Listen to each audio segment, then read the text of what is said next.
kami sudah melakukan komunikasi dengan teman-teman asosiasi bupati, kota, provinsi, saya bertemu dengan teman-teman Komisi 2, kita sedang menyiapkan opsi terbaik terkait dengan penyelesaian non-ASN ini.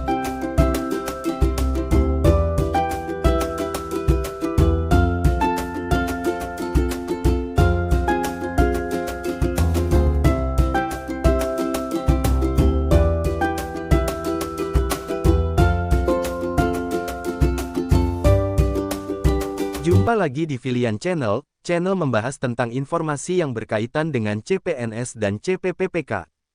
Kali ini kita akan membahas mengenai nasib honorer di ujung November tahun 2023, apa saja informasinya, wajib simak sampai habis video ini, agar informasi yang diterima dapat difahami. Kementerian Pendayagunaan Aparatur Negara dan Reformasi Birokrasi (PAN-RB) menerbitkan surat edaran yang meminta pejabat pembina kepegawaian (PPK) instansi pusat dan daerah agar tetap mengalokasikan anggaran untuk pembiayaan bagi tenaga non-aparatur sipil negara atau non-ASN. Dalam surat edaran tersebut, sesuai masukan dan aspirasi dari berbagai pihak bahwa tenaga non-ASN masih diperlukan dalam mendukung pelaksanaan tugas pemerintahan. Dalam hal ini Kementerian PAN-RB meminta kepada instansi, baik pusat maupun daerah, untuk menjalankan sejumlah langkah. PPK menghitung dan tetap mengalokasikan anggaran untuk pembiayaan tenaga non-ASN yang sudah terdaftar dalam pendataan tenaga non-ASN dalam basis data BKN, demikian petikan SE tersebut. Dalam SE bernomor B-1527-M.SM. Pukul 1/2023 tersebut juga ditegaskan bahwa semua instansi pemerintah harus mengalokasikan pembiayaan tenaga non-ASN yang pada prinsipnya tidak mengurangi pendapatan yang diterima oleh tenaga non-ASN selama ini. Seperti diketahui, saat ini pemerintah bersama DPR serta berbagai pemangku kepentingan sedang melakukan penataan tenaga non-ASN dan mencari solusi terbaik. Sebagaimana diketahui bersama bahwa berdasarkan Peraturan Pemerintah Nomor 49/2018, tidak boleh lagi ada tenaga non-ASN. Namun, sesuai arahan Presiden Joko Widodo, Kementerian PAN-RB diminta mencari solusi jalan tengah dengan prinsip antara lain hindari agar tidak terjadi PHK massal dan tidak boleh ada pengurangan pendapatan dari yang diterima tenaga non-ASN saat ini. Jumlah tenaga non-ASN sendiri saat ini di Pangkalan Data Badan Kepegawaian Negara (BKN) mencapai 2,3 juta orang dari seluruh Indonesia. Data tersebut diaudit Badan Pengawasan Keuangan dan Pembangunan (BPKP) agar valid karena pada beberapa sampel ditemukan data yang tidak sesuai kondisi di lapangan. Deputi Bidang SDM Aparatur Kementerian PAN-RB Alex Denny mengatakan, awalnya jumlah tenaga non-ASN diproyeksikan hanya tinggal sekitar 400.000 pada akhir 2022.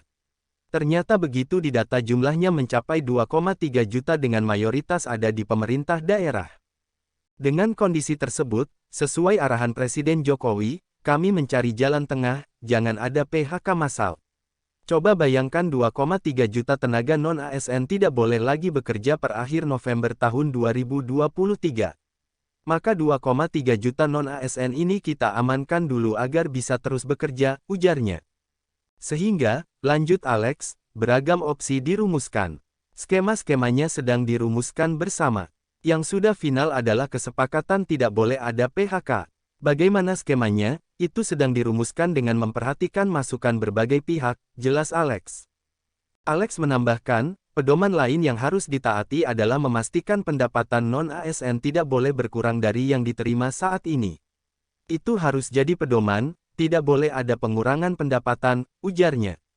Pemerintah, lanjut dia, juga terus menjalankan rekrutmen ASN setiap tahunnya dengan memperhitungkan kapasitas fiskal yang dimiliki. Sebagai contoh, tahun 2023, pemerintah membuka rekrutmen sekitar 1,03 juta ASN yang prosesnya dimulai berkisar bulan September tahun 2023. Kita terus berhitung kemampuan anggaran pemerintah. Setiap tahun kita coba terus rekrutmen agar yang tenaga non-ASN ini menjadi ASN secara bertahap sesuai kemampuan anggaran. Tetapi tentu harus bertahap, ujarnya. Alex menegaskan, penataan tenaga non-ASN ini diperkuat dengan pelarangan dan pembatasan sangat ketat terhadap rekrutmen tenaga non-ASN. PPK dan pejabat lain dilarang mengangkat pegawai non-ASN untuk mengisi jabatan ASN yang masih ada kekosongan. Untuk Q7 pemenuhan ASN di lingkungan instansi pemerintah dapat dilakukan melalui usulan kebutuhan formasi sesuai ketentuan perundang-undangan, ujar Alex. Demikianlah informasi yang dapat kami sampaikan, semoga dapat menjawab kegundahan dan kegelisahan para honorer tentang nasib mereka ke depannya. Tetap semangat dan salam sukses untuk kita semua. Jangan lupa like, komen dan share.